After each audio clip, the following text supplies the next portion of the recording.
সম্মানিত বন্ধুগণ, আমরা এখন যে পারিবারিক ব্যবস্থার যে আলোচনা করতেছিলাম তার এই যে আপনার এইটা হলো 2 নম্বর চিত্র, হাজার থানা বা স্থানীয় পারিবারিক পরিষদ। আমরা 2 নম্বর ভিডিওতে যে বিষয়টা আপনাদেরকে শুনিয়েছি যে পাড়া মহল্লা থেকে একজন করে ভোটার প্রতিনিধি নির্বাচন করে আমরা থানা বা স্থানীয় পরিবারের জন্য পাঠাই। অর্থাৎ এই যে মসজিদগুলি দেখতেছেন, বিভিন্ন এলাকার মসজিদগুলি, প্রত্যেকটা মসজিদ থেকে একজন করে, ওই সমাজ থেকে একজন করে ভোটার প্রতিনিধি আমাদের ভোটে নির্বাচিত হয়ে এই থানা এলাকায় আসবে। আইসা এই যে আসনগুলি আছে, এই চেয়ারগুলি আসনগুলির একটি তিনি লাভ করবেন। আর এই সমস্ত প্রতিনিধিগণ একত্রিত হয়ে 200 বা 500 যাই হোক, এখানে 200 থেকে 500 লেখা আছে, তারা একত্রিত হয়ে এখানে আরেকটা নির্বাচন হবে। তাও জাতীয় পরিবারের পক্ষ থেকে বা রাষ্ট্র কাঠামোর পক্ষ থেকে যে নির্বাচন কমিশন আছে সেই কমিশনের প্রতিনিধির উপস্থিতি। আর এই ব্যবস্থাটাও আমরা মসজিদে, অর্থাৎ থানা এলাকার কোনো বড় মসজিদে বসে করতে পারি, কোনো সমস্যা নেই। কারণ আমার ব্যবস্থাটা মসজিদ কেন্দ্রিক, মসজিদে বসে করাটাই উত্তম হবে। এই জন্য যে মসজিদের আসার মানি মানুষের হৃদয়ের উপরে আল্লাহ এবং আল্লাহ রসুলের একটি বিশেষায়িত প্রভাব সৃষ্টি হয় এবং এটা শান্তির জন্য প্রয়োজন।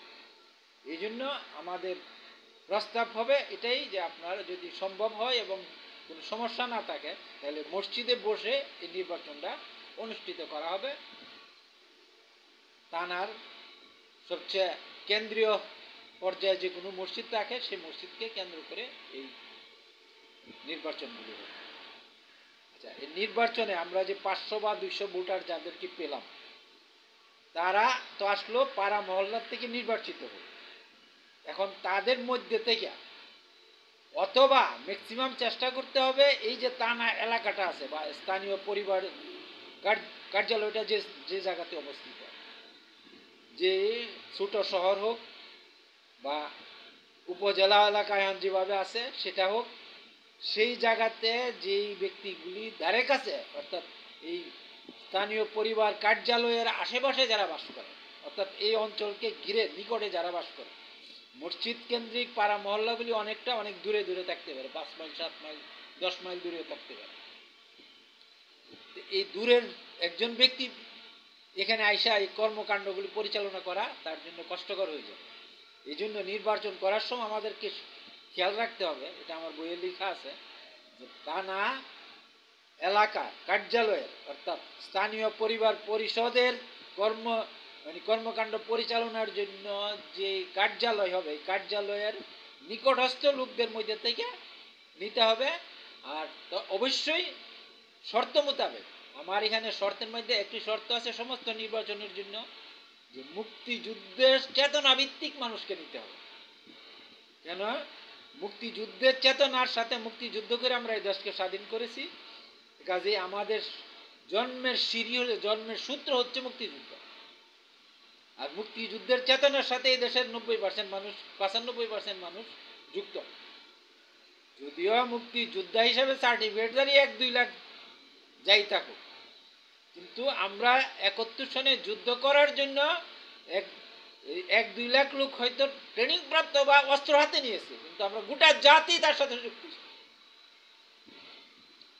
এবং জাতির সেই সমস্ত লোকজন, সেই সমস্ত মা বোনগণ যারা নাকি মুক্তিযোদ্ধাদের খাদ্য যোগাইছে, নিরাপত্তা দিছে, যত যা করণীয় সরকার সবই করছে, এই পরিবারগুলি, এই সমস্ত লোকই আমরা মুক্তিযুদ্ধের চেতনা বহন করি, এদের মধ্যে থেকে নিতে। যারা গুটি কয়েক থাকে, যারা নাকি স্বাধীনতা যুদ্ধের সময় নেগেটিভ অবস্থানে ছিল, তাদেরকে বর্তমান প্রাথমিক অবস্থায় তাদেরকে নেওয়া যাবে, এটা হলো সিদ্ধান্ত।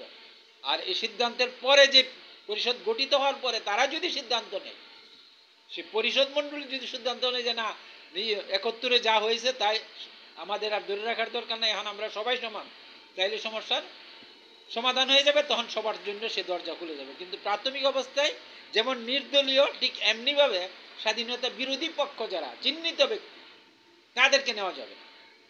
এই দুইটা শর্ত আমার বইয়ে লেখা আছে।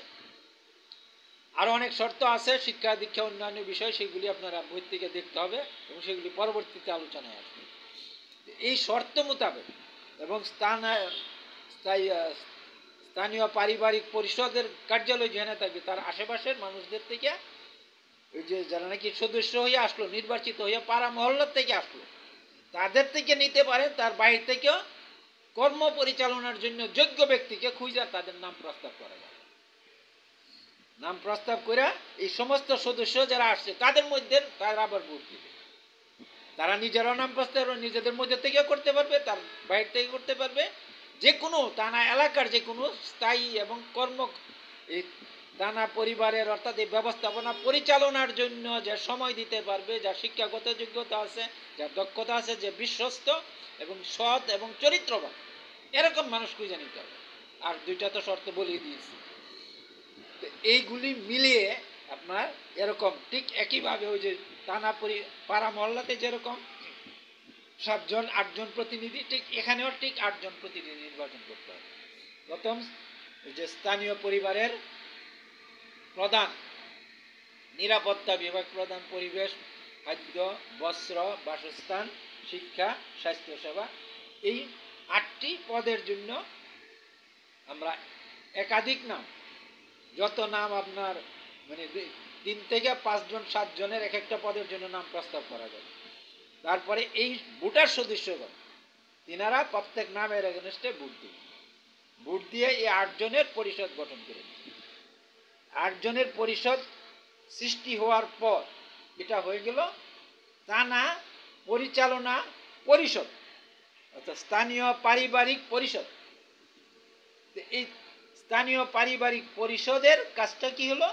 প্রথম আমরা নির্বাচন করে এই যে 7টি চেয়ার এখানে আছে, এখানে 7টি চেয়ার রাখা হয়েছে। কারণ হলো কি, এখানে যদিও 8 জন ভোটার, সরি এখানে একটু ভুল আছে, এটা 8টি আছে, সরি ঠিক আছে। এই যে উপরে একটি চেয়ার, উপরে একটি চেয়ার, এটা সহ 8 জনের এখানে একটা, এই যে এই 8 জন এখানে, আর এখানে যিনি প্রধান তার এটা হইল চেয়ারটা উপরে, অর্থাৎ তিনি সভাপতিত্ব করবেন।